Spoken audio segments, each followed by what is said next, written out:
Do you spend hours each week creating Instagram content, but you're still not getting the sales and the wins that you see everyone and their mom sharing to their feed? It's really rough. But there's usually just a few simple changes you need to make to get there, and I'm going to help you. You are closer than you think. You can find the exact gaps that you have in your Instagram strategy, the gaps that are holding you back from getting clients from your content with my free Find and Fix the Gaps in Your Instagram Strategy quiz. All you have to do is take 5 minutes to fill out the quiz and you will get the exact roadmap you need to start getting sales from your Instagram content. Get your copy of the quiz at sociallyyours.biz/findandfixed. All spelled out, all one word, find and fixed, or check the link in the show notes. Hey, and welcome to episode 2 of the Mompreneur Mastery Podcast. I'm going to be going over 2 of the most underutilized features of Instagram and how you can use them in your strategy to reach your goals faster. I think you're really going to be surprised by the second one. Welcome to the Mompreneur Mastery Podcast, where we share actionable Instagram strategies that fit into a busy mom schedule so that you can get more engagement, more leads, and more sales in less time so you can spend more quality time with your family. I'm Sydney O'Brien, an Instagram strategist who started my business with 3 kids under 5 and found a way to do it without sacrificing quality time with my family while only working 2 to 3 hours a day. I love helping other mom business owners find that seemingly impossible mom-work-life balance instead of spending too much time creating content that isn't getting them the results that they want.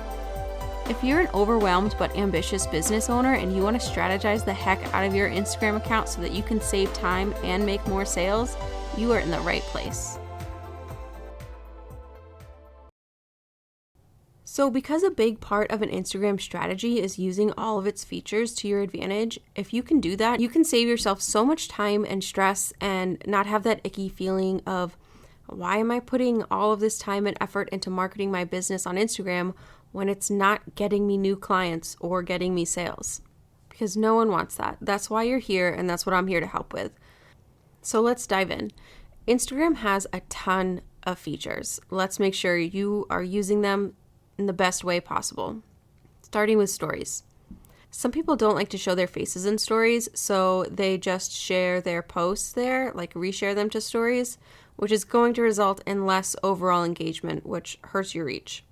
It also just means you're missing out on this really great opportunity to connect with your audience. And all that connection is really important if you want to actually convert those followers into clients. And then there are other brands that are great at showing their faces, but they share mostly personal stuff and not their business. And this is something you should be doing, but you need to find the right balance of business content and personal stuff for connection. So let's talk more about how you can use stories strategically to help move the needle in your business. First, the people that watch your stories are your biggest fans. They are the people that engage with your content the most. So your story watchers are basically your hottest leads on Instagram. Stories are really great for a lot of things. Today, I'm just going to talk about 2.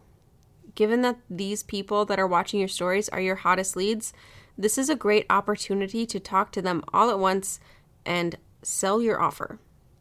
I always recommend doing this by recording yourself talking. It gets people to connect with you more and it's more personal. It helps increase those conversion rates. But I'm going to go over a quick strategy you can use in your own stories to sell your offer. So the first story, there's going to be a few of them here, but the first one, you're going to prep your audience with a poll question that's related to one of their pain points. So as an example, seeing as I'm an Instagram strategist, I could do something like, do you want more engagement?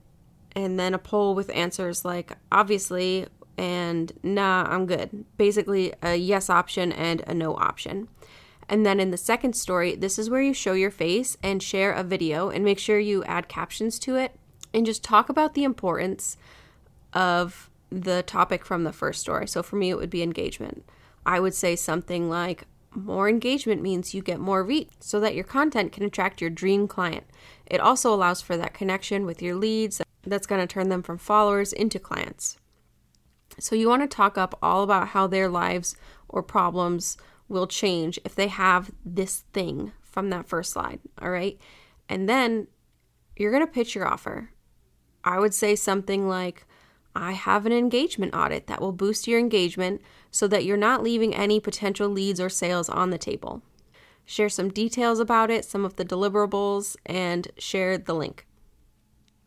After that, I would share some feedback like reviews, testimonials, if you are in an industry where you have before and after photos, or maybe like before and after insights, any kind of social proof that will show that your offer is awesome, your work is awesome, and your offer is doing the thing that you say it's going to do. Do a few stories of these, maybe 2 or 3. And then in each one, you want to have a link to your sales page in that story. And the next story is going to be the last one. And this is where you share either a photo or a video of yourself and ask them if they have any questions about it. And then put in that question box sticker, and then you can start conversations with potential buyers, talk out any questions they have and convert them to clients. The next story strategy is going to help you to be able to word your content, your social media content, your emails, and even your sales page so that it really speaks to your audience and it just clicks. So they're like, yeah, this makes sense. She gets it. The thing that gets you to that point with your messaging is market research. And stories are really great for market research. If you've never done it before, it's probably going to take a few times before your audience kind of gets comfortable with it and actually will engage. But you can get such valuable information for messaging your offers or even how to craft your offers so that they have the most impact. So first, you want to make sure that the questions you're asking in your stories are very specific, and don't do many open-ended ones because people are less likely to answer them. So polls are great for this. For example, if you were a wellness coach, you could ask things like, what's more helpful? Recipes for you to make on your own or overall nutrition information? Or what's more important to you? Losing weight or feeling good? And then if you wanted to do an open-ended question, something like, what would change in your life if you had recipes and a nutrition coach? Share this after the choice-based questions so that they're warmed up a bit and more likely to respond. But normally these don't get as many responses as the poll ones. And again, you can use these answers to inform your offers and the messaging in your marketing to show your audience that you get it. You get their problems and you can help them with those problems. So to recap, stories, great for engagement, great for connection, and you got 2 strategies you can take and try on your own stories for both selling and market research. Now, the second feature I want to talk to you about, I think is going to surprise you. It's a very simple thing, not as time-consuming or complicated as stories, but it definitely makes life easier, and it also makes it so that no boxes are left unchecked when it comes to your strategy, and you are doing all of the things that you need to do for your strategy to work. And that is favorites. If you're not familiar, it's a super small feature where you can just add the people you follow, or your followers can do it to your account, to a special favorites list. And then when you open Instagram, your favorites are at the top of your feed. To do it, you just go to someone's account, hit the little friends button. It'll bring a drop-down menu and you can choose favorites. I know a lot of people don't use these because they think it's kind of pointless if you're in business. And I'm not talking about asking followers to add you to their favorites, which you totally can do. But also, it's great for you to strategically use on your own account. And here's how. Say there's someone I want to network with or do a collaboration with at some point in the future, or I see an account I've noticed would be great to engage with to increase my visibility to my dream clients. I'm going to add them to my favorites. That way, they pop up first in my feed, and I can leave those quality comments that are going to help me get to know someone that I want to work with and network with them. Or I can get my account seen by more people that are my ideal client, depending on the account I'm engaging with. You could also add leads to your favorites and build up connection by engaging with them when their content is in your feed. Outbound engagement is a big part of strategy. I might say an underutilized part, honestly. So fuck it. Let's add it to the list and talk it out.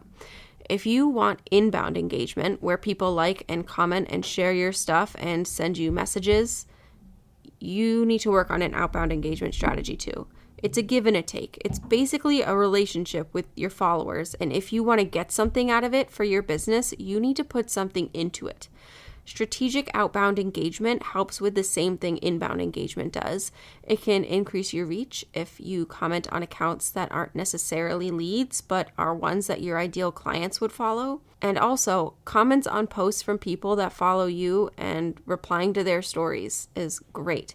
I'm not talking about leaving just emojis or a yes girl type of comment. I mean real interactions. Everyone can see through the fake stuff, and we're not about that life here. We're here to help people, so help them with your comments. Be yourself, be encouraging, share value. If you get a handle on your outbound engagement, spending even just like 15 minutes a day doing it, you're going to notice that you're getting more inbound engagement, and it can also increase your followers because you're getting more visible if you interact with the right accounts that your dream client would follow and interact with as well. And like I said before, that engagement aspect, both outbound and inbound, is so important for creating the connection you need to convert followers to clients. And it's also great for getting more reach. If you are able to get more inbound comments, the algorithm's going to notice that and show your content to more people. And not just any people that are similar to the audience that is engaging with it. So more potential leads, which is great for you. If you need help with an engagement strategy or you're not getting the engagement that you need to move the needle in your business, check the show notes for my engagement audit, which is where I do a quick audit of your account, your profile, give you 5 engagement strategies to help boost engagement on various parts of your account, whether it's stories, reels, outbound engagement. It's based on an intake form that I send you, so it's super custom to what you need. And then I'll also give you 10 custom calls to action so that you can get your followers to give you the inbound engagement you need that's going to get you more reach and more leads. So yeah, that's it. 2 of the most underutilized features of Instagram: stories for market research and selling, and then something as simple as adding people to your favorites so you don't miss out on that outbound engagement piece. I want you to test these things out in your stories and with your followers and let me know how it goes. Send me a DM on Instagram and let me know what changes in your engagement and your account overall. I cannot wait to hear from you. Thank you so much for listening to this podcast.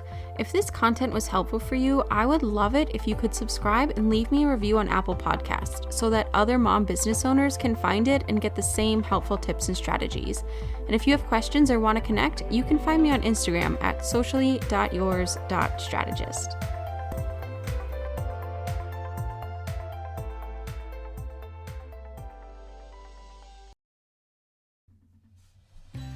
Hey mompreneur, I know that selling your offers on Instagram is really hard. First, you gotta know how to word your content to make sure that it clearly shows how amazeballs your offer is. And then you also have to know how to craft the content to make sure it appeases the algorithm gods so it actually gets seen by the people most likely to buy it. My goal is to help moms help their families through their online businesses. That is why I made Carousels That Sell. Carousels That Sell is a collection of 7 Instagram carousels and captions that have made me over $20,000. So I turn them into plug-and-play templates so that you can get the same results. Carousels That Sell is super easy to use, so you can easily create and schedule the content and will help sell your offers for you while you're off playing with your kids. Grab the templates that have made me over $20K for only $27 at socialyours.biz/carousels-that-sell so you can grow your business bank account faster than your kid outgrows their clothes.